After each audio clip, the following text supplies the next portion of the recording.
ওখানে আমি যেতে পারবো কি পারবো না।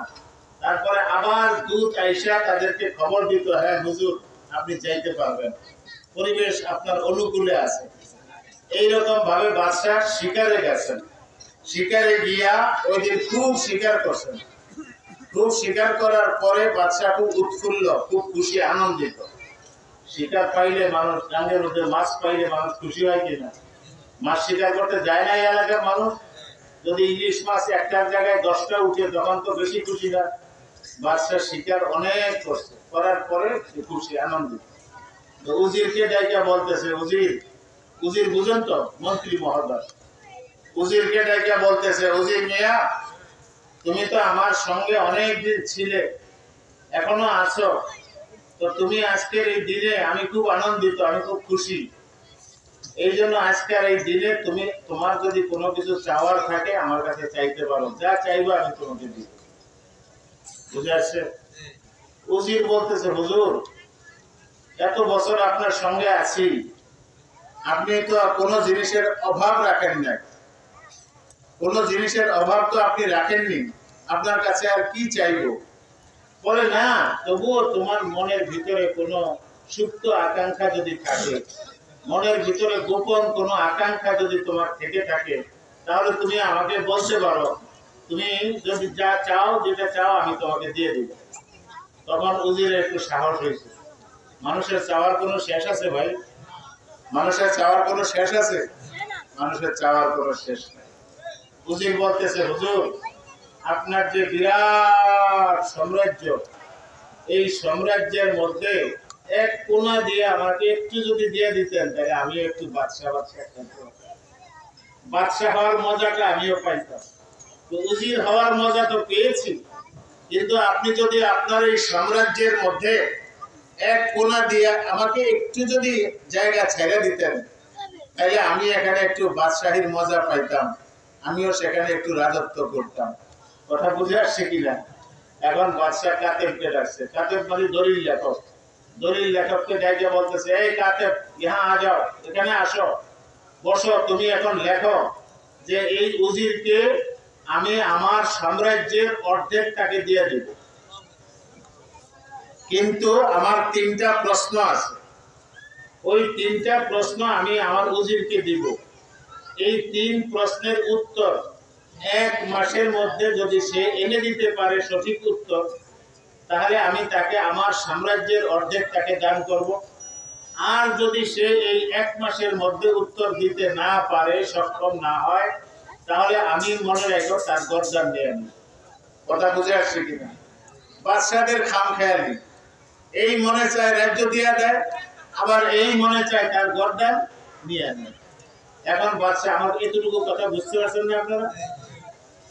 এখন বাদশাহ তাকে বলল উজিরকে যে তোমার সময় এই এখন থেকে শুরু, তুমি 30 দিন সময় পাইছো, এই 30 দিনের মধ্যে তুমি এই 3 প্রশ্নের উত্তর তুমি আইনে আমাকে দিয়ে দিবা। 3 প্রশ্নটা কি? 1 নম্বর, 1 নম্বরের প্রশ্ন হচ্ছে, মানুষের জীবনে মহা সত্য কি, অনিবার্য সত্য কি, অর্থাৎ মানুষের জীবনে সবচেয়ে বড় সত্য কোনটা? কথা বুঝে আসছে?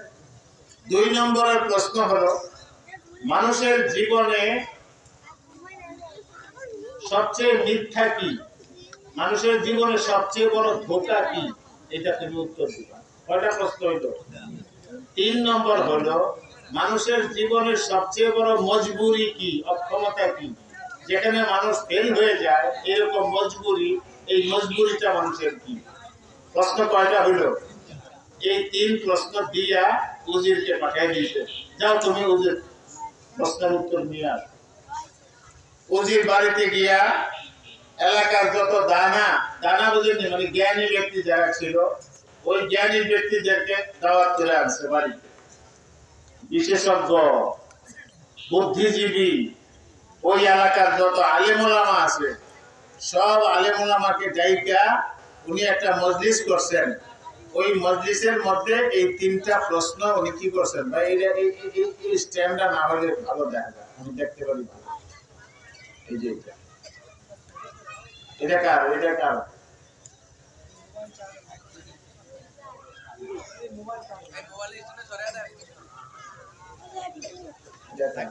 এটা আমার কাছে এই পাশে মানুষগুলির চেহারা দেখিনি, এটা দরকার তো নাই, এটা চেক করে ইয়ে করে রেকর্ড করে কি হবে। আস্তাগফিরুল্লাহ পড়েন। ये भी एक धोखा है। এই যে এটা একটা কি ধোঁকা। এই যে এখন আমরা ছবি উঠাই না, আগেকার দিনে হযরত হাফিজ হুজুর রহমাতুল্লাহ আলাইহি যখন 81 সালে নির্বাচনে আসলেন, সারা বাংলাদেশের সব সাংবাদিকরা হুমড়ি খেয়ে পড়তো হুজুরের একটা ছবি উঠানোর জন্য। হুজুরের রুমাল দিয়ে মুখটাকে এরকম করে রাখতেন, ঢেকে রাখতেন, যাতে হুজুরের ছবি না উঠানো যায়। কথা বুঝলেন? এটা হারাম, হারাম, হারাম, হারামি। যেই করো এটা হারাম। অপ্রয়োজনে, বিনা প্রয়োজনে এই একটা ছবি উঠাইলাম, কোনো দরকার তো নাই। হ্যাঁ, দরকার যদি হয়, আপনি হজে যাবেন, আপনি হজে যাওয়ার সময় আপনার ছবি লাগবে, আপনি তখন ছবি তুললেন, এটার মধ্যে কোনো হরজ নাই, কোনো ক্ষতি নেই। আপনি প্রয়োজনে তুলছেন, আপনি আইডি কার্ড বানাইবেন, ছবি তোলা দরকার, ছবি তুলছেন, এটার মধ্যে কোনো কি নাই। ইসলাম কাউকে কোথাও আটকে রাখে না, কিন্তু বিনা প্রয়োজনে কোনো দরকার নাই খালি খালি একটা আপনার দিয়ে এই তামাশা করা, এটা আমার একদম না পছন্দ, আমি একদম ভালো লাগে না আমার। এই জন্য আমাকে অনেকে বলে যে আমার আমেরিকা, বিভিন্ন দেশে, লন্ডনে বিভিন্ন জায়গায় আমার মুসলিমরা আছে, বসবাস করে। আগে ঢাকা সেগুনবাড়িতে বসবাস করত, এখন তারা বিদেশে থাকে। বলে হুজুর আপনার জুমার বয়ানগুলি একটু রেকর্ড করে পাঠান।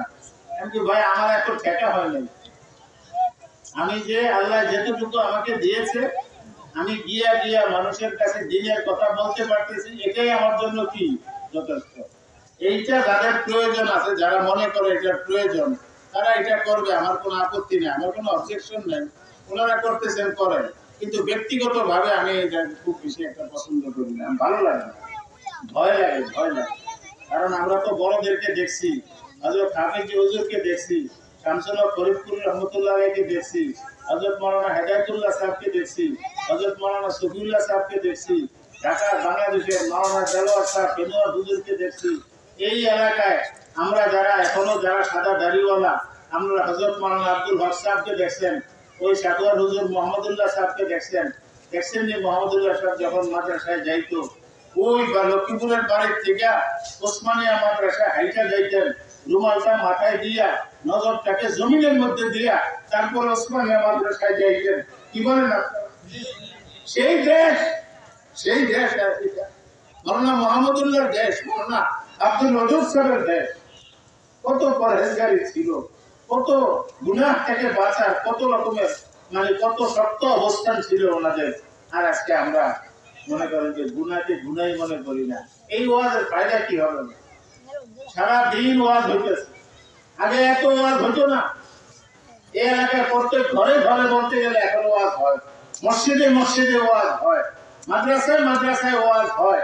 আমি ওয়াজের বিপক্ষে না, কিন্তু যেই পরিমাণ ওয়াজ হয় ওই পরিমাণ হেদায়েত হইতেছে কিনা, মানুষের মধ্যে পরিবর্তন আসতেছে কিনা, মানুষের মধ্যে কোনো পরিবর্তন আসতেছে না। এই জন্য যে আমরা যারা বলি, আমরা নিজেই তো আমাদের হেদায়েতের দরকার, আমাদের নিজেদেরই আমাদের ইসলাহের দরকার, ওয়াজের দরকার আমাদের আগে। আল্লাহ মাফ করে। আমি বলতেছিলাম প্রশ্ন কয়টা ছিল? 1 নম্বরের প্রশ্ন হলো মানুষের জীবনে সবচেয়ে বড় সত্যটা কি? মানুষের জীবনে সবচেয়ে বড় সত্যটা কি? অনিবার্য সত্য।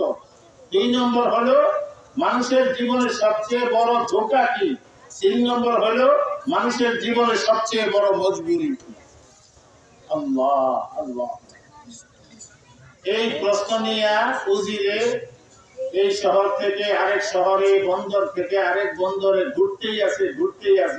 কারণ তার মাথার মধ্যে কি? অর্ধেক রাজত্ব। কথা বুঝে আসছে কিনা? তার কথা হলো এই প্রশ্নের উত্তর আনতে হবে, আর আমার অর্ধেক রাজত্ব পাইতে হবে, সেখানে আমাকে বাদশা হইতে হবে। কি বলেন?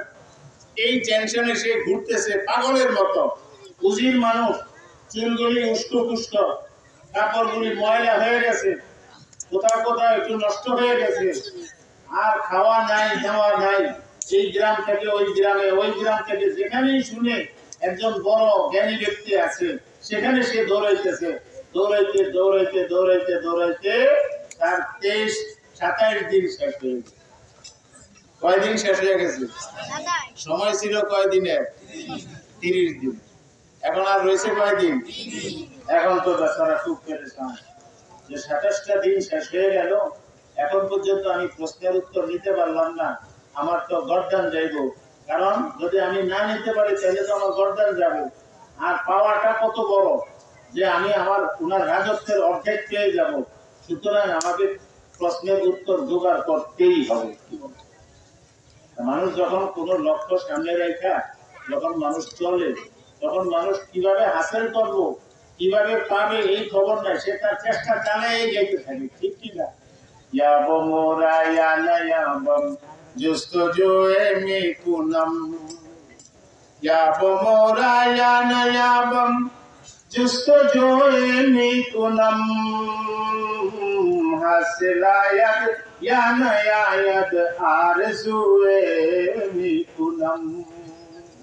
আল্লাহ আল্লাহ তোমাকে পাওয়ার জন্য কত মেহনত। আল্লাহর ওলিরা আল্লাহকে পাওয়ার জন্য নিজের জীবনের সব শখ, আল্লাহ নিজের জীবনের সব চাহিদা, সব রকমের চাওয়া পাওয়া কোরবানি দিয়া একমাত্র আল্লাহকে হাসিল করার জন্য আল্লাহ রাস্তায় সময় দেন। ঠিক কিনা? আল্লাহ। তো ওই বেচারা একদম পাগলের মতো বেশ হয়ে গেছে। এখন যখন সে প্রায় ব্যস্ত, তখন একদিন জঙ্গলের পাশ দিয়ে আসতেছে। খুব খেয়াল করে একটি সেবা শুনলেন, এটার ভিতরে আমাদের জন্য অনেক শিক্ষণীয় আছে। জঙ্গলের পাশ দিয়ে যখন আসতেছে, তখন এক লোকের জিজ্ঞাসা করলো, ভাই এখানে কোনো জ্ঞানী ব্যক্তি আছে কিনা তোমাদের এই জায়গায়, যার কাছে আমি একটু কিছু এলেম হাসিল করতাম, একটা জিনিস আমি জানতাম। একে আব্দুল হাকিম ভাই না? আল্লাহ, ভালো আছেন? আল্লাহ ভালো আছে, ভালো আছে।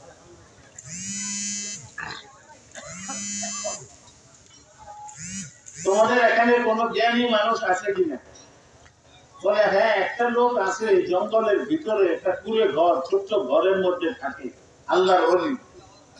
সে সারাক্ষণ তাসবিহ পড়তে থাকে, ইবাদত বন্দেগী করতে থাকে এবং বড় পণ্ডিত জ্ঞানী। ওনার কাছে গেলে আপনি আপনার যে চাহিদা ওইটা হয়তো পেয়ে যাবেন, এলেম পেয়ে যাবেন। উনি বলে কোন পথ? বলে এই পথে আপনি যান।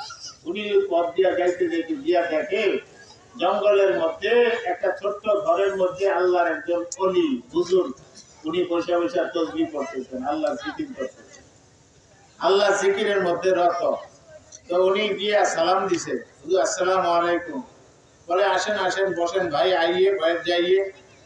তো উনি বললেন যে ভাই কি ব্যাপার?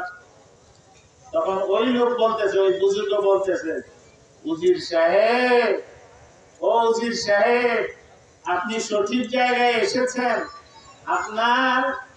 আপনার মনের ভিতরে যে 3টা প্রশ্ন আছে, ওই 3টা প্রশ্ন আপনি এখানে পেয়ে যাবেন। আপনি সঠিক জায়গায় আসছেন। কি বলছে? উজির সাহেব আপনি সঠিক জায়গায় আসছেন। এখন ওই উজির সাহেব তো পেরেশান, তার সাথে এই ফার্স্ট টাইম তার সঙ্গে দেখা, এই প্রথম তার সঙ্গে দেখা। উনি কিভাবে জানলেন যে আমি উজির আর আমার মনের ভিতরে 3টা প্রশ্ন আছে, সেটা উনি জানলেন কিভাবে? এখন ওই বুজুর্গরা যখন জিজ্ঞেস করছে যে হুজুর আপনি জানলেন কিভাবে আমি যে একজন উজির আর আমার মনে যে 3টা প্রশ্ন আছে, এটা আপনি কিভাবে জানতে পারলেন? তখন ওই দরবেশ বলতেছে, বুজুর্গ বলতেছেন, দেখো তোমার কাঁধের মধ্যে যে ঝোলাটা, যে ব্যাগটা আছে, এই ব্যাগটা দেখেই আমি বুঝতে পেরেছি যে তুমি একজন উজির হইবা। কারণ ওই ব্যাগের মধ্যে স্বর্ণ দিয়া কাজ করা একটা ব্যাপার ছিল, যেটা উজিররা ছাড়া সাধারণ মানুষ ওই ব্যাগ ব্যবহার করতে পারে না। নিশ্চয়ই তুমি একজন উজির হইবা। আর তুমি যে 3টা প্রশ্ন নিয়ে ঘুরতেছো, এই 3 প্রশ্ন এক সময় আমিও উজির ছিলাম, আর আমিও ওই 3 প্রশ্নের উত্তরের জন্য ঘুরছি। ঘুরতে ঘুরতে ঘুরতে ঘুরতে যখন আমি ওই 3 প্রশ্নের উত্তর পেয়ে গেছি, তখন আমি চিন্তা করলাম, হায় রে, আমার অবস্থা যদি এই হয়, তাহলে আমি আর গোলামি করে লাভ কি? দুনিয়ার বন্দার বান্দার গোলামি করে লাভ কি? আমি আসল মালিকের গোলামি করি, তার বন্দেগী করি, এটা আমার কাজে লাগবে আখিরাতে। এই জন্য আমি এখানে বসে গেছি। এখন আমি এই বন্দেগী করি, জিকির আজকার করি, নামাজ পড়ি, আর যা কিছু ইবাদত বন্দেগী করার এটা আমি করি। এই জন্য ভাই আমি বুঝতে পারছি তোমার মনের ভিতরে 3টা প্রশ্ন আছে। তবে শোনো, তোমার 2টা প্রশ্ন আমি এমনি তোমার দিয়ে দিব, 2 প্রশ্নের উত্তর। আর একটা প্রশ্নের উত্তর আমি তোমাকে এমনি দিব না, শর্ত সাপেক্ষে দিব।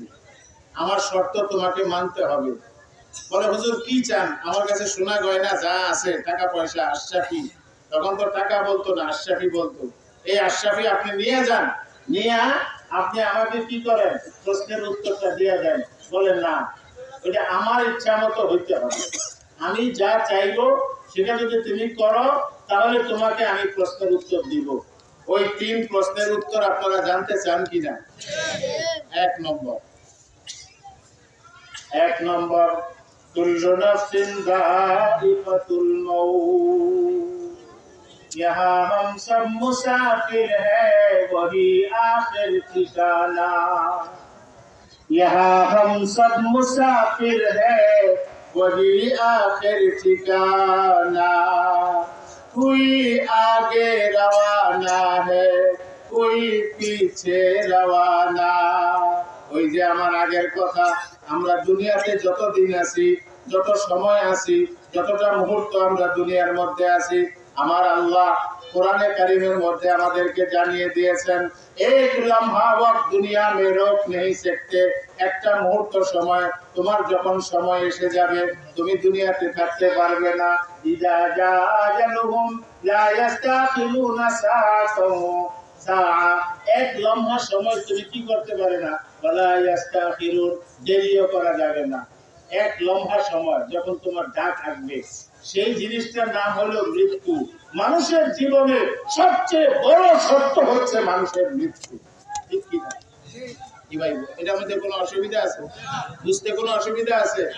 আল্লাহকে মানে না, আল্লাহকে সিজদা করে না, আল্লাহকে খোদা মানে না, ইলাহ মানে না, কিন্তু ওই মানুষটাও স্বীকার করে আমার মৃত্যু একদিন হবে। ঠিক কি না? আল্লাহকে লতিফ ভাই না কেমন ডাইকে বলে দিচ্ছেন, ভালো আছেন? হায় হায় ভাই, আল্লাহু আকবার। কুরআন মানুষগুলি দেখলে বলো মায়া লাগে।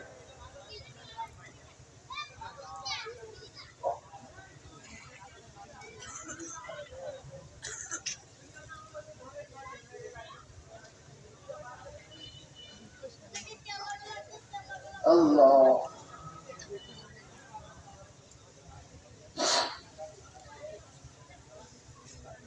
তো ভাই মানুষের জীবনে সবচেয়ে বড় হাকিকত হলো কি? মানুষের মৃত্যু। ভাই আমার মহল্লায় সেগুনবাড়ি এলাকায় একজন বড় লোক, অনেক ধনী মানুষ, উনি 2 ব্যাগ হাতে ভইয়া বাজার নিয়ে ঘরে আসেন। এই কয়েকদিন আগের কথা, হাকিম ভাই, 2 ব্যাগ ভইরা বাজার নিয়ে উনি ঘরে আসছেন। আইসা একটু বাজারে গেছে, না বাজারে গেলে একটু ঘামিয়ে গেছে, পেরেশান, গরম ভাই কিছু। উনি পেরেশান হইয়া ওনার বিবিকে বলছে যে, বিবি সাহেব, এই তুমি একটা কাজ করো, আমাকে 1 গ্লাস শরবত বানিয়ে দাও, ঠান্ডা পানি দিয়া, ফ্রিজের পানি দিয়া আমাকে 1 গ্লাস শরবত তৈরি করে দাও, আমি একটু বিছানার মধ্যে আরাম করি। কথা বলছেন? এই কথা বলে ব্যাগটা রান্নাঘরে দিয়া উনি নিজের ঘরে গেছেন, আর ওনার বিবি শরবত বানাইতে গেছেন। এই কয়েকদিন আগের কথা। বিবি শরবতটা বানাইতে কতক্ষণ লাগে? শহরের মধ্যে সবকিছু হাতের কাছে থাকে, একটু চিনি দিয়ে, একটু লেবু দিয়া, একটু ঠান্ডা পানি দিয়া শরবতটারে গলতে গলতে উনি ওনার রুমে এসে দেখেন স্বামী ঘুমিয়ে গেছে। আল্লাহ, ঘুমিয়ে গেছে। বলে, এই উঠেন না, শরবত খাইবেন, কইলেন উঠেন না। খবর নাই। বলে, উঠেন না, শরবতটা খান না, শরবতটা খাইয়া তারপরে শোন। এরপরে যত ডাক্তার দেয় আর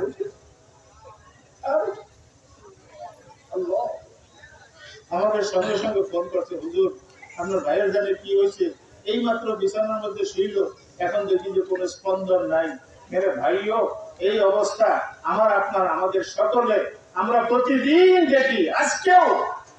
আজকেও ফজরের নামাজের পরে মসজিদ থেকে এলান আসতেছে, এক মসজিদ থেকে, শোক সংবাদ, শোক সংবাদ, শোক সংবাদ। অমুক মহিলা ইন্তেকাল করছেন আজকে সকালবেলা।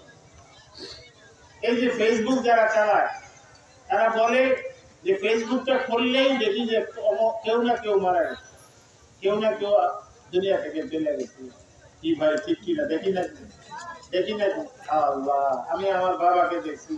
আমার বাবার নাম মৌলানা আব্দুস সুবহান সাহেব রহমতুল্লাহ আলাইহি। আপনারা তো চিনেন। ওনার বাবা যিনি ছিলেন আমার দাদা সিদ্দিক আলী দেওয়ান, কত প্রেসিডেন্ট মানুষ ছিলেন, কত ওনার এই দুনিয়ার মধ্যে ওনার কত কাজ ছিল। ওনারা নাকি হাইটা কুমিল্লা দেখে। আমার দাদার বাবা যিনি ছিলেন গোলাম আলী দেওয়ান, উনিও খুব প্রতাপশালী একজন মানুষ ছিলেন। গোলাম আলী দেওয়ানের যে বাবা ছিলেন গরিবুল্লাহ দেওয়ান, উনিও খুব প্রতাপশালী ভালো মানুষ ছিলেন, নেককার মানুষ ছিলেন। গরিবুল্লাহর বাবা যিনি ছিলেন নহর, উনিও নহর আলী, উনিও খুব নাম করা লোক ছিলেন। এটি আমি ইতিহাসের মধ্যে দেখছি, আমাদের পারিবারিক ইতিহাস। ভাই আমার যেমন এরকম সিঁড়ি আছে, আপনারও সিঁড়ি আছে। প্রত্যেকে কেউ হয়তো জানি, হয়তো কেউ জানি না, কিন্তু ছিল কিনা ওই লোকগুলি দুনিয়ার মধ্যে ছিলেন। আমার আব্বা ছিলেন, আমার দাদা ছিলেন, আমার দাদার বাবা ছিলেন, সব মানুষগুলি দুনিয়াতে ছিলেন। আমার মা ছিলেন, আমার নানি ছিলেন, নানির মা ছিলেন, এরা দুনিয়ার মধ্যে ছিলেন। কিন্তু ভাই এখন তারা কেউ নাই, এখন আমরা আছি। একটা সময় পার হওয়ার পরে আমরা দুনিয়াতে কেউ থাকবো না, এরপরে প্রজন্ম দুনিয়াটা, এর নামই খলিফা। আমার ভাই একটা আয়াত পড়ছে না আব্দুল বাকি সাহেব, ইন্নী জাইলুন ফিল আরদি খলিফা। এই যে খলিফা অর্থ কি? একে বাদে দিগারে আনে ওয়ালি কওম, মানে একজনের পরে, এক প্রজন্মের পরে আরেক প্রজন্ম এই দুনিয়াতে আসবে, তারা থাকবে, তারা চলে যাবে, আরেক প্রজন্ম আসবে, তারা চলে যাবে, আরেক প্রজন্ম আসবে, তারা চলে যাবে। ভাই এই অমোঘ এবং মানে আপনার নিশ্চিত যে বিষয়টা, সেটার নাম হলো মৃত্যু। উনি বলতেছেন, ওই যে বুজুর্গ বলতেছেন, মানুষের জীবনের সবচেয়ে বড় সত্য হচ্ছে মৃত্যু। কি ভাই আসেনি মৃত্যু? হায় হায়, আমরা দেখি, প্রত্যেক দিন দেখি, প্রায় সপ্তাহের মধ্যে দেখি এই এলাকার মধ্যে যে অমুক চলে গেছেন গিয়া, কবরের কাছে যাই। আগেকার দিনে খবর জানাজা নিয়ে যখন মানুষ যাইতো, তখন মানুষ দেখতো যে সব মানুষের চোখ ভিজা, চোখের কোনা দিয়া পানি। ওই লোকটা চলে গেছে, ওই লোকের মায়ায় না, নিজের চিন্তা যে এই লোক তো চলে গেছে, অমুকের বাপ তো চলে গেছে, এখন আমাকে তো যাইতে হবে, তো যাবো তো আমি কি নিয়ে যাব? আরে ভাই আমার সামান কি? আমার যাওয়ার জন্য প্রস্তুতি কতটুকু? আমার যাওয়ার জন্য ইন্তজাম আমি কতটুকু করেছি? একটু বুকে হাত দিয়ে জিজ্ঞেস করি যে আমার অবস্থানটা কোথায়, যে আমাকে তো যেতে হবে। যখন তখন আমার ডাক আসবে, আর ডাক আসলে আমি কিভাবে যাব? ওখানে আমি কি নিয়ে যাব? আল্লাহর সামনে আমি কি নিয়ে হাজির হব? কি নিয়ে হাজির? উনি বলতেছেন মানুষের জীবনে সবচেয়ে বড় হলো মৃত্যু। 2 নম্বর, আমি সংক্ষেপে বলতেছি, কিতাবের মধ্যে আমি যে পড়ছি অনেক লম্বা ভাবে লেখছে, আমি খুব সংক্ষেপে বলতেছি আপনাদেরকে। 2 নম্বর হচ্ছে মানুষের জীবনে সবচেয়ে বড় ধোঁকা মিথ্যা। উনি বলতেছেন ওই বুজুর্গ যে মানুষের জীবনে সবচেয়ে বড় ধোঁকা মানুষ নিজে। মানুষ নিজে সবচেয়ে বড় ধোঁকা।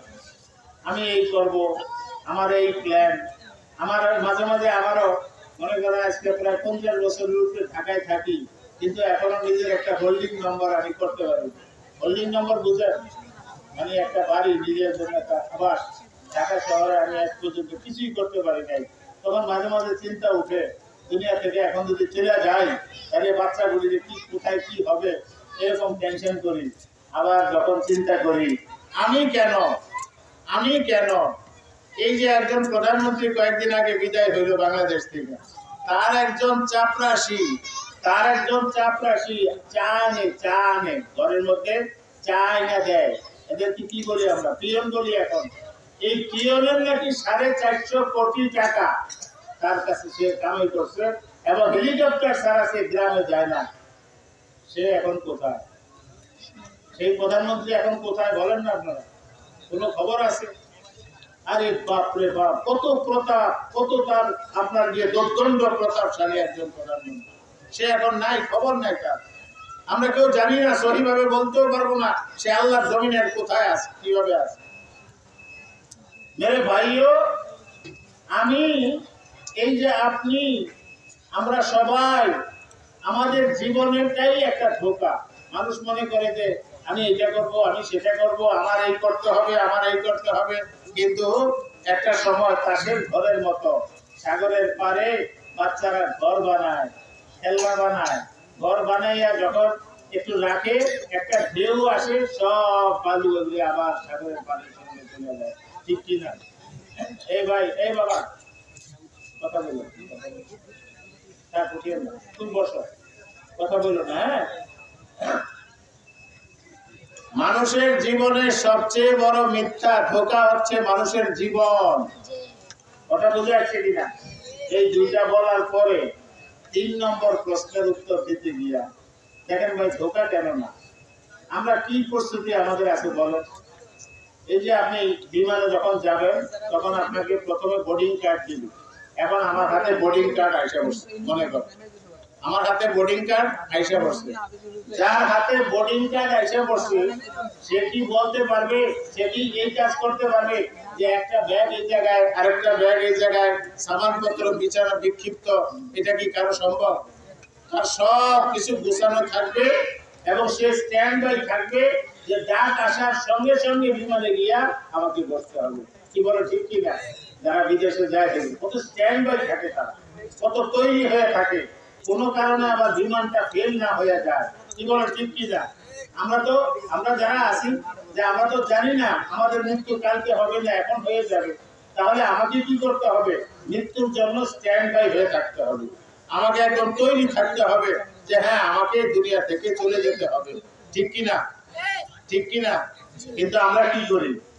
আমরা ভুলে যাই আমাদের লেনদেন, কার সঙ্গে লেনদেন আছে আমরা মাপ চাওয়ার সময় হয়তো পাবো না। কারোর সঙ্গে আমার এমন একটা আছে, কথা দিয়ে আমি কাউকে আঘাত দিয়েছি, ওই কথার মাপ হয়তো আমি চাইতে পারবো না।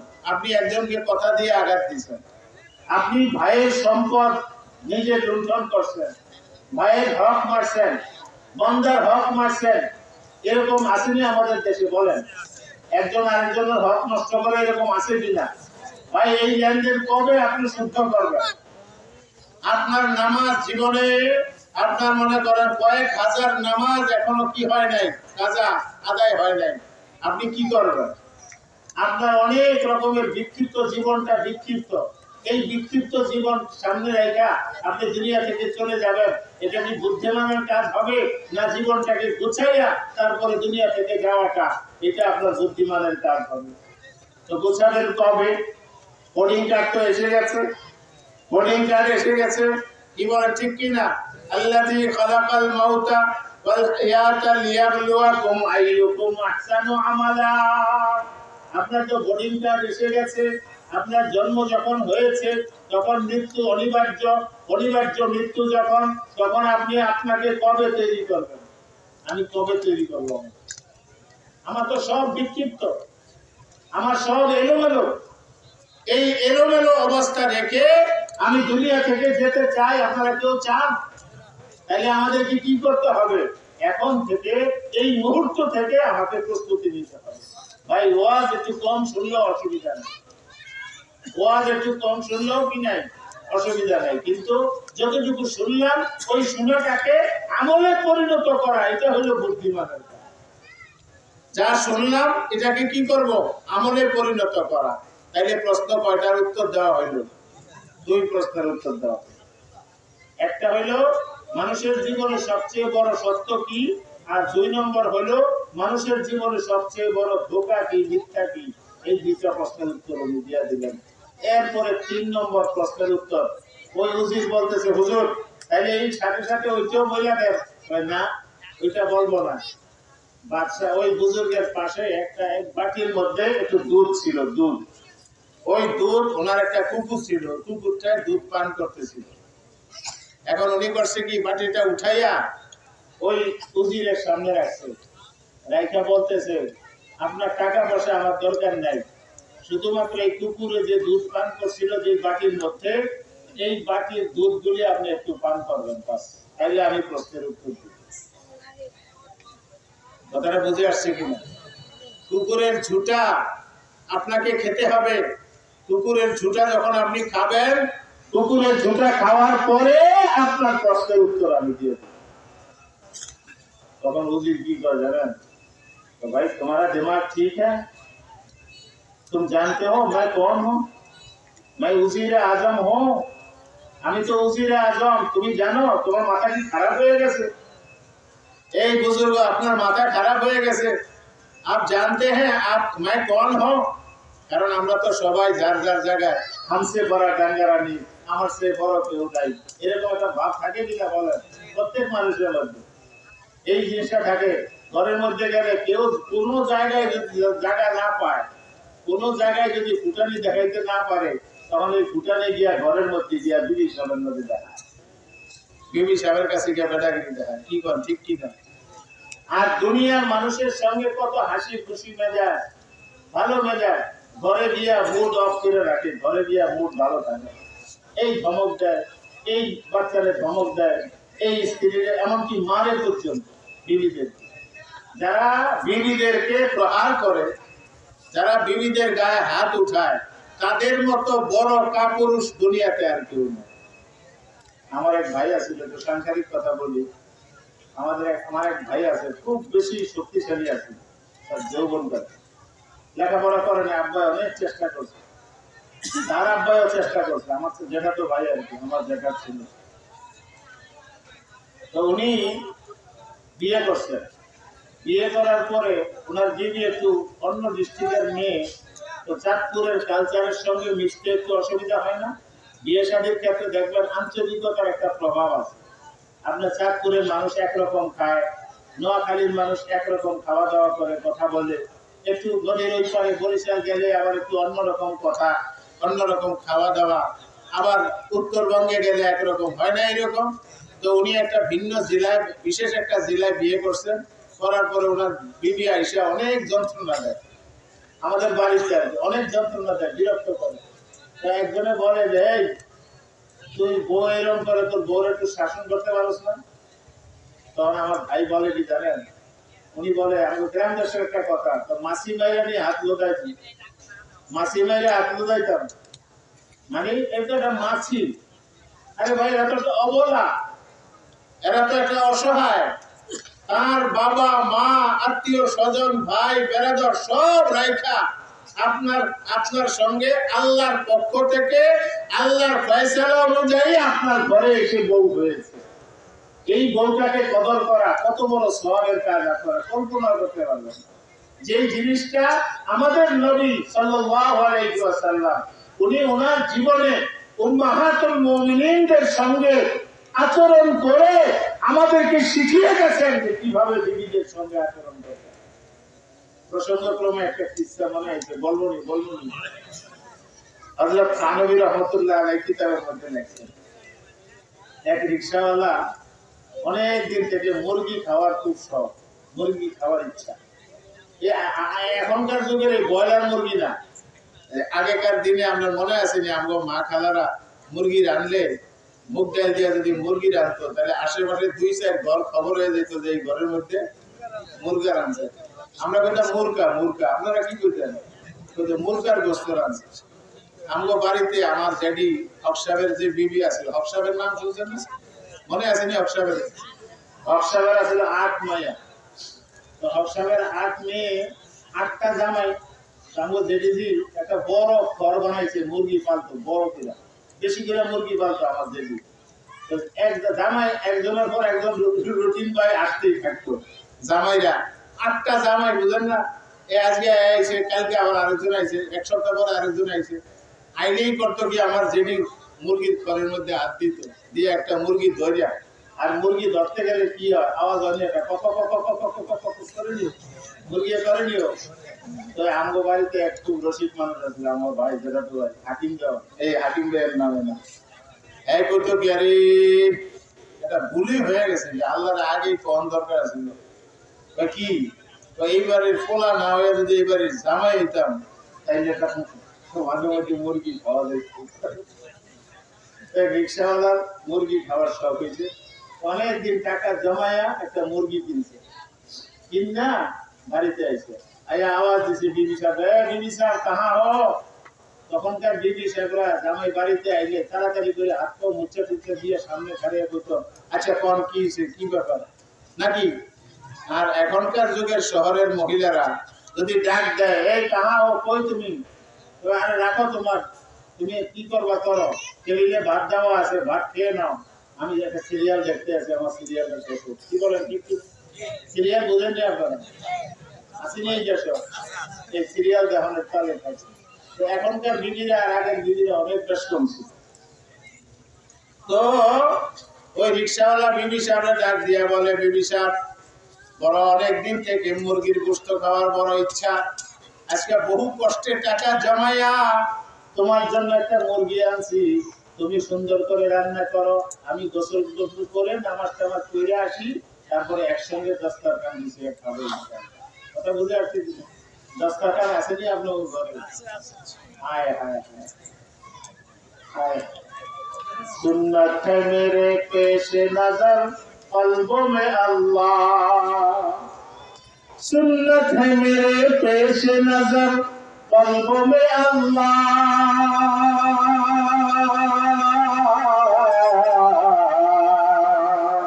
रोजा मेरी आंखों में है काबा मेरे दिल में, रोजा मेरी आंखों में है काबा मेरे दिल में। সুন্নাত এখন আমাদের ঘরে নাই, আসেনি?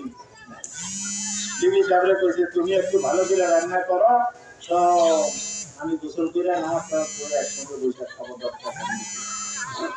তো বেচারা গোসল টোসল করে আসছে, গোসল টোসল করে নামাজ টামাজ করে খাইতে আসছে। বিবি সাহেব সুন্দর করে দস্তরখান বিছাইয়া আমার সামনে দিছে। বেচারা কাছে একটু রুটি ছিঁড়া, এটা ওই হিন্দুস্তানের ঘটনা, হযরত থানভী সাহেব লেখছেন, রুটিটা একটু ছিঁড়া তরকারির মধ্যে ঝোলের মধ্যে একটু ভিজাইয়া যেই রুটি মুখে দিছে, দিয়াই তো মনটা খুব খারাপ হয়ে গেছে। এমন লবণ দিছে বুঝলেন, একেবারে নুন কাটা নি কই আমরা, নুন কাটা করে ফেলাইছি। এখন নুন কাটা হয়ে গেলে তরকারি খাওয়া যাবে, তখন মেজাজ গেছে খুব খারাপ হয়েছে, খুব খারাপ হয়ে গেছে। প্রথমে একটা গাড়ি বাইরে চলেছিল, কথাটা বুঝলেন, এখন গাড়িটারে হজম করছে, ওইটা হঠাৎ করে হুজুরের ওয়াজ মাথার মধ্যে আইছে। হুজুর না ওয়াজ করছে, কোরআন শরীফের মধ্যে আছে, ওয়াল কাযিমিনাল গায়যা, যখন তোমার রাগ উঠবে তখন রাগটাকে তুমি কি করবা? কন্ট্রোল করবা। এটা হলো তুমি মুমিনের তোমার বৈশিষ্ট্য। মুমিনের বৈশিষ্ট্য হইলো মুমিনের রাগ থাকবে, কিন্তু রাগ উঠলে কি করব? রাগ কন্ট্রোল করবে। এটা হলো মুমিনের বৈশিষ্ট্য। এখন এটা মনে করে মনে মনে করে আছে, আল্লাহ তোমার বান্দি এই কামটা করলো, যা হুজুরের ওয়াজ শুনে তুমি যখন কইছো রাগ কন্ট্রোল করতে, রাগ কন্ট্রোল করলাম আর বউরে মাফ করে দিলাম। সুবহানাল্লাহ কয় না? আরেকবার কর না, বউরে মাফ করে দিছি। মাফ করে দেওয়ার পরে এখন বউ কইতাছে খান না, বউ এই লাইফ নিয়ে খানেতে লাইফ নিয়ে, এটা তো মনে হয় তুমি नमक ज्यादा डाल दिया तो इसलिए जो है खाने के लायक नहीं, तुम ऐसा करो ये छोड़ दो, এটাকে তুমি রেখে দাও। বউ বছরে নিজে একটু খাইয়া দেখে এমন লবণ কাটা হয়েছে, এখন তো বউ নিজে কান্না শুরু করে দিচ্ছে, হায় রে আমি বেশি সাবধান হইতে গিয়া একবারের জায়গায় দুইবার লবণ দিয়ে দিছি মনে হয়, এই জন্য তরকারিটা নষ্ট হয়ে গেছে। জামাই কি কয়, তুমি কেন না, আমি আবার ইনশাল্লাহ একটা মুরগি আবার একটা আনবো, তারপর আমরা রান্না করে খাবো। এই লোকটা কদিন পর মরে গেছে। ওই এলাকার এক বুজুর্গ স্বপ্নে দেখছে, স্বপ্নে দেখে যে এই যে রিক্সাওয়ালা আছে, এই রিক্সাওয়ালা জান্নাতের মধ্যে হাঁটাহাঁটি করতে আছে। এখন উনি দেখে গেছে, ভাই তুই यहाँ कैसे आ गया? ও রিক্সাওয়ালা, ভাই তুই यहाँ कैसे आया? তুই এখানে আসলি কিভাবে? আল্লাহু আকবার, তুই আইলি কেমনে? আমরা তো মনে করি এবারটা গাঙ্গো মাছ ধরে এই ব্যস্ত যাবো কেমনে, আমরা মনে করি এবারটা রিক্সা চালায় এই ব্যস্ত যাবো কেমনে। আল্লাহু আকবার, আল্লাহু আকবার, কে যে আল্লাহকে কিভাবে খুশি করছে এটা আমরা কেউ জানি? আল্লাহু আকবার, আল্লাহ। এখন জান্নাতের মধ্যে হাঁটতেছে। এখন হুজুর বলে, ভাই তুই ইহা কেসে আ গয়া, বলে তুমি এখানে কিভাবে আসছো?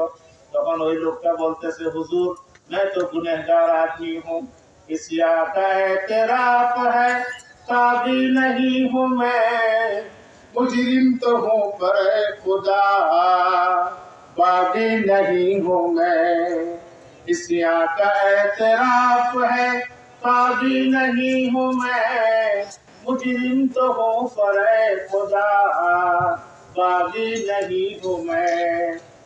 মালিক, আমরা গুনাহগার ঠিক, আমাদের গুনাহ অনেক আছে। তুমি বলেছো ডাইনে যাও, আমরা দিয়েছি বামে। কি বলেন, ঠিক কি না? তুমি আল্লাহ বসে এটা করো, আজান হলে নামাজ পড়ো, আমরা আমাদের কাজে রয়েছি, নামাজ পড়ি নাই। কি বলেন, ঠিক কি না? কিন্তু আমাদের দিলের ভিতরে আল্লাহ আল্লাহ রসুলের মহব্বতটা আছে। কথা বুঝে আসছি?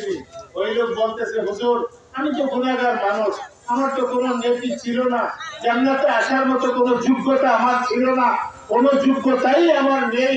মালিক আমাকে দয়া করেছেন, আমার জীবনে ছোট্ট একটা ঘটনার কারণে আল্লাহর পছন্দ হয়ে গেছে। আল্লাহ পছন্দ করিয়া ওই ঘটনাটাকে সামনে রেখে আল্লাহ আমাকে বলতেছেন, তুই একদিন শখের মুরগি খাইতে পারস নাই, তুই আমার বান্দিকে মাফ করে দিছিলি, যা আজকে তোরে আমি মাফ করে দিলাম, এই উসিলায় তুই জান্নাতে চলে যা। কথাটা বুঝে আসছে কিনা? এই জন্য আপনারা বিবি সাহেবগুলোর লোকে ভালো ব্যবহার করবেন। কে কে করবেন হাত তুলে? সবাই ভালো লাগে না? তুলতে ভালো লাগে না ভাই? এটা বহুত বড় স্বভাবের কাজ, আপনার বহুত বড় স্বভাবের কাজ। মেয়েদের সঙ্গে হ্যাঁ একটু 19-20 মহিলা তো থাকেই, অভাব অনটন থাকে সংসারের মধ্যে। অনেক সময় একটা জিনিসের দিকে বারবার টাকাটা দেয়, আমরা না খুশি এটা আনতেন, আমরা না খুশি ওইটা আনতেন, আমরা না খুশি এই জিনিস আনতেন, আমরা না খুশি চাউল শেষ হয়ে গেছে। আরে ভাই, আপনার সংসারকে সুন্দর করার জন্য আপনাকে হয়তো বিরক্ত করে, বিরক্ত হয়েন না, এদের উপর বিরক্ত হয়েন না, মাফ করে দিয়ে দেখেন আল্লাহ তাআলা দুনিয়া আখিরাতের মধ্যে আপনার ইজ্জতকে বাড়ায় দিবেন। এক বুজুর্গ, আরেকটা কিসা কই, এক বুজুর্গ বহুত বড় আল্লাহর ওলি। এখন বাগদাদ শহরের মধ্যে একজন ব্যক্তি ওই বুজুর্গের নাম শুনছে, নাম শুই না প্রায় 1 সপ্তাহ সফর করিয়া তার বাড়িতে আসছে। 1 সপ্তাহ পায়ে হাইটা, কথা আমার বিরক্ত হইতেছে। 1 সপ্তাহ সফর করে তার বাড়িতে এসছে। কে আসছে? একজন মানুষ। কি জন্য? মুরিদ হওয়ার জন্য, মুরিদ হওয়ার জন্য। আয়েশা বাড়ির মধ্যে যে আওয়াজ দিছে দরজার মধ্যে, ভিতর থেকে বুঝেনি, এমন বাস খাই আওয়াজে একজন মহিলা আওয়াজ দিছে, কোন হ্যায়, কোন হ্যায়? बोले मैं हूँ। कहाँ से आए हो? बोले बगदाद से आया हूँ। বাগদাদ থেকে আসছি। তো কেন আসছো? বলে হুজুরের সঙ্গে, হুজুরের কাছে মুরিদ হইতে আইছি। বউ করছে কি এমন জোরে এক ধমক দিছে, ওই বেটারে এমন ধমক দিছে, কিসের মুরিদ, কিসের তীর, আর তীর পাও নাই তুমি, যাও নিয়ে তুমি এখান থেকে আমার বাড়ির সামনে মাগাই দি। এখন বেচারার মন খারাপ, এত প্রশংসা শুনে আসছি, এত প্রশংসা শুনে আসছি, হুজুরের কাছে মুরিদ হব, আর হুজুরের এই অবস্থা, হুজুরের দিন হিসাবের কাছে তো হুজুরের দাম নাই। কথা বুঝেন না? আমি যে আমরা যে ওয়াশ টোয়াশ করি, মানুষের আমাদের কত সম্মান করে, বাড়িতে গেলে কি এরকম সম্মান পাওয়া যায়নি, তাই? আরে বাইরে গেলে কোনো পাত্তাই দেয়। কথা বুঝলেন? এই যে শরীরে 1 গ্লাস পানি দাও, হাইচা খাও, হাইচা খাইলে একটু শরীরটা কমবে। আমারে কয়, আমারে হাইটা গিয়ে একটু পানিটা নিয়ে তারপরে পানিটা খাও, তাহলে তোমার শরীরটা একটু কি একটু ব্যায়াম হবে। এই খাটের মধ্যে বয়ে বয়ে খালি পানি দাও, ওটা দাও, সেটা দাও, বিরক্ত হয়। এটা কারে কইতেছে? এ আমারে। আর আমি ইব্রাহিমপুর গেলে আমারে মানুষ এই বড় বোলের মধ্যে এই খিচুড়ি দুধ বা টাইনা দেয়, হুজুর আপনি এক পাশে দিয়ে একটু খাইয়া দেন, তবে বাকিটা গ্রামের মহিলারা খাইবে। এত ভক্তি আমার ইব্রাহিমপুর, গোবিন্দা, কত ভক্তি আমার, এত ভক্তি আমার। সেই আমার বাড়ির গেলে কোনো দাম আছে নি? বাসায় হেডকোয়ার্টারে কোনো দাম থাকে? আল্লাহু আকবার। এটাই হলো ক্যারিশমা, এটাই হলো আপনার বুঝার জিনিস। ওই বেটা মন খারাপ করে বাইরে গেছে মুরিদ, বাইর হয়ে গিয়ে রাস্তার কোনায় দাঁড়িয়ে আছে, 3 রাস্তার মাথায় একজনের সঙ্গে দেখা হয়েছে। বলছে, ভাই তুমি কোন দেশের মানুষ? বলে मैं বাগদাদ से आया हूं, আমি বাগদাদ থেকে আসছি। বলে क्यों आया? বলে फला बुजुर्ग से मुरीद होने आया, অমুক মুরিদ বুজুর্গের কাছে মুরিদ হইতে আসছি। বলে হও না কেন? বলে বাড়ি গেছিলাম, ভাই বড় দুরবস্থা দেখে আসছি। বলে হুজুরে কোথায় পাওয়া যাব? বলে তুমি এখানেই দাঁড়াও, ওই যে পাহাড় আছে না, পাহাড়ের থেকে একজন বুজুর্গ মানুষ, একজন বুড়া মানুষ নাইমা আসবে, উনি হলেন এই এই বুজুর্গ, একটু পরে উনি আসবেন। দেখলেন উনি দাঁড়িয়ে রয়েছে। এখন দেখে পাহাড়ের থেকে বিরাট এক শক্তিশালী বাঘের উপরে একজন মানুষ বসে, আর হাতের মধ্যে একটা কঠিন বিষধর সাপ, হাতের মধ্যে একটা বিষধর সাপ, ওই সাপের চাবুক বানাইয়া আর বাঘের পিঠে বৈশা ওই বুজুর্গ পাহাড়ের থেকে নেমে আসতেছে। এখন উনি তো অবাক, বলে ভাই মানুষ আবার বাঘের পিঠে উঠে কিভাবে? হ্যাঁ, এখন উনি যখন কাছে আসছেন, বলে যে তুমি কौन हो भाई, তুমি কে? বলে मैं बगदाद से आया हूँ, मैं फला बुजुर्ग से मिलने आया हूँ। कहा हाँ हाँ बुजुर्ग बुजुर्ग मैं ही हूँ, बोलो क्या बात है? बोलो की ব্যাপার? বলে হুজুর আপনার কাছে মুরিদ হইতে আসছি। বলে अच्छी बात है, ठीक है आ जाओ मेरे साथ। বলে ঠিক আছে তুমি এখন আমার সাথে আসো। এই হুজুরের লয়ে হাঁটা দিছে, এখন ওই বেটা হাঁটে আর হুজুর বাঘের মধ্যে বাঘের পিঠে বসে বসে হাঁটে। এখন হুজুরে জিজ্ঞেস করতেছে একটু সাহস করে, বলে হুজুর आप बुरा ना माने तो एक बात करो, আপনি যদি খারাপ না মনে করেন, বেয়াদবি না নেন, তাহলে একটা কথা বলবো। বলে কি বলো? বলে হুজুর আপনার এত দাম আর আপনি আজকে বাঘের উপরে সওয়ার হয়ে আসতেছেন, এই বিষধর সাপ আপনি চাবুক বানাইছেন, কিন্তু আপনার বাড়িতে এই অবস্থা কেন? কথা বুঝলেন না? তো মিয়া শুনো, ওই বাড়ির পাগলদারে মাইনা চলি দেখা আল্লাহ তাআলা আমাদের এই সম্মান দিয়া দিয়েছে, যে বাঘেরে আমি আমার বশ করে দিছে, সাপেরে আমার বশ করে দিছে। কি জন্য? ওই বাড়ির মানুষটারে মায়া করি, ওই বাড়ির মানুষটাকে কদর করি, তার যত রকমের যন্ত্রণা আছে সব পালন করি। এই জন্যই আমাকে কি করছে আল্লাহ তাআলা এই সম্মান দিয়া দিছে। ভাইরা আমার, আপনাদেরকে খুব বিনয়ের সাথে বলি, বিশেষ করে যারা যুবক তাদেরকে বলি, তোমরা তোমাদের স্ত্রীদেরকে তোমার তাসকিন হাসিল করার জায়গা, তোমার প্রশান্তি লাভের জায়গা, তোমার জান্নাত তোমার কাছে, এই জান্নাতকে কদর করো। কদর করলে দেখবা তুমি যা বলবা তাই শেষ করবে। জানি না আমার ওয়াজ আপনাদের কাছে কেমন মনে হইতেছে, আমি একটু বইলে গেলাম আর কি। কদর করবেন আপনারা, মেয়েদেরকে কদর করবেন, দুনিয়া আখিরাত আপনার উজ্জ্বল হয়ে যাবে। তো ঠিক আছে, আমার কথা তো প্রায় শেষ পর্যায়ে। তো উনি বলতেছেন যে 2 নম্বরের প্রশ্ন তো এই, আর 3 নম্বরের প্রশ্ন হলো যদি তুমি পাইতে চাও তাহলে এই কুকুরের ঝুঁটাটা মনে আছে নি? কুকুরের ঝুঁটাটা আপনাকে পান করতে হবে। তখন উনি কি বলছে? বলছে যে আপনার কোনো খবর আছে যে আমি কেটা? আপনি জানেন আমি একজন মন্ত্রী? হ্যাঁ হ্যাঁ ঠিক আছে, তাহলে দুধের বাটিটা সরিয়ে নিছে, তো যান তাহলে গর্দান দেন গিয়া। মনে আছে না কিসা? তো যান গর্দান দেন গিয়া। এখন কতক্ষণ বুম ধরে পড়ে গেছি, চুপ করে বসে গেছি। বসে খাইটা দেখছে যে উপায় তো নাই, গেলে তো গর্দান যাইব। আরে কুকুরের ঝুঁটা, অসুবিধা কি? আমার সাম্রাজ্য পাইতে হবে, কথা বুঝে আসছে না? এই জন্য তাড়াতাড়ি সাথে সাথে দুধের বাটিটা লইয়া টক টক টক টক করে দুধ দিয়ে খায়। এখন হুজুর কুকুরের ঝুঁটা খাইছি, এখন বলেন যে এখন আপনার প্রশ্নের উত্তরটা একটু বলে দেন। আমার প্রশ্নের উত্তর তো তুমি নিজেই দিয়ে দিছো। এই যে দুধ খাইলো কি কারণে? গরজের কারণে, স্বার্থের কারণে, স্বার্থ হাসিল করার কারণে, লোভের কারণে, লালচের কারণে। কি বলেন ঠিক কিনা? এই লালচ, এই লোভ, এই যে তার মানে বড় হওয়ার যে একটা অদম্য আকাঙ্ক্ষা, এই আকাঙ্ক্ষাটাকে বাস্তবায়ন করার জন্য যদি কুকুরের ঝুঁটা খাইতে হয়, এই দেশের মানুষকে যদি হত্যা করতে হয় হত্যা করব, কিন্তু আমার রাষ্ট্র আমার হাতে থাকতে হবে। হ্যাঁ, 2000 কেন, 2000 কেন, 12,000 কেন, 20,000 কেন, 2 লক্ষ মানুষ যদি হত্যা করতে হইতো তাহলে হত্যা হয়ে যাক, মানুষ মারা যাক। মানুষ মারা গেলে আমার কোনো অসুবিধা নাই, কিন্তু আমার গদি ঠিক থাকলেই হয়। কথা বুঝে আসছে কি? হ্যাঁ ভাইও, আমার মনে হয় হুজুররা আসছেন নাকি? তো এখন এই যে হাকিকত মানুষের জীবনে বলে তোমার মানুষের মজবুরি কি? মানুষের মজবুরি হইল যে মানুষ নিজের লোভকে সংবরণ করতে পারে না। এটা ইস্তেগফার করেন, আস্তাগফিরুল্লাহ আল্লাহ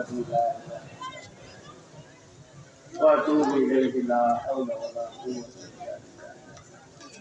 ভাইরা আমার, মানুষ নিজের লোভ কি করতে পারে না, সংবর্ধন করতে পারে না, লালসাকে কন্ট্রোল করতে পারে না। এই লালসাকে কন্ট্রোল করতে না পারার কারণে মানুষ মনে করে যা ইচ্ছা তাই মানুষ করতে পারে। কথা বুঝে আসছে কিনা? আমার কিসসা তো এখানেই শেষ। এই কিসসা থেকে আপনারা যা শিখার, আপনারা যা গ্রহণ করার গ্রহণ করবেন। আর আমি আসছি, আমার বললাম তো ওয়াজ করার জন্য আমি আসি নাই। ওয়াজের জন্য বহু জায়গায় দাওয়াত আছে, সেখানে যাই। আমি আসছি শুধুমাত্র আপনাদের কাছ থেকে দোয়া নেওয়ার জন্য, যে আগামীতে আবার আপনাদেরকে দেখতে পাবো কি পাবো না, আমিই বাঁচবো কিনা বা আপনারা থাকবেন কিনা আমরা কেউ জানি না। মেরে ভাইও, আমাদের যখন এরকম অনিশ্চিত একটা অবস্থা, আমার মায়েদেরকে বলি পর্দার অন্তরালে, যারা আমার মায়েরা মেয়েরা আমার কথা শুনছেন, আপনাদেরকেও বলি যে আপনারা অন্তত পক্ষে আখেরাতের পুঁজি হিসাবে এখন থেকে জীবনটাকে গোছানোর জন্য আমরা চেষ্টা করব কি করব না ভাই? ইনশাআল্লাহ করবেন ইনশাআল্লাহ। আমরা জীবন গোছাইব ইনশাআল্লাহ। এইটা ওখানে কারোর সঙ্গে যদি কোনো হক নষ্ট করে থাকি, তাহলে তার কাছে মাপ চাই নেই, অথবা তার হক দিয়ে দেই। কি বলেন, ঠিক পারবো না? অন্তত হাতে ধরে এটা বলি। আজকে এক ভাই আমাকে বলতেছে, ভাই বুড়া হয়ে গেছি, যৌবনকালে শৈশবকালে কত উঠা বসা করছি, যদি মনে কষ্ট থাকে মাফ করে দিয়েন। আমি আপনাদের কাছে ক্ষমা চাই। আপনারাও যদি এরকম কেউ থাকে, কারো কাছে কোনো হক থাকে, তাহলে হক মাফ চাই নেবেন ইনশাআল্লাহ। নেবেন না ইনশাআল্লাহ? আর জীবনটাকে আমরা গোছায় নিব। আল্লাহ তাআলা আমাদের সবাইকে কবুল করুক। এই এলাকার যত মুরব্বীরা জমিনের নিচে শুয়ে আছে, আল্লাহ যেন সকলের কবরকে জান্নাতের বাগিচা বানায় দেয়।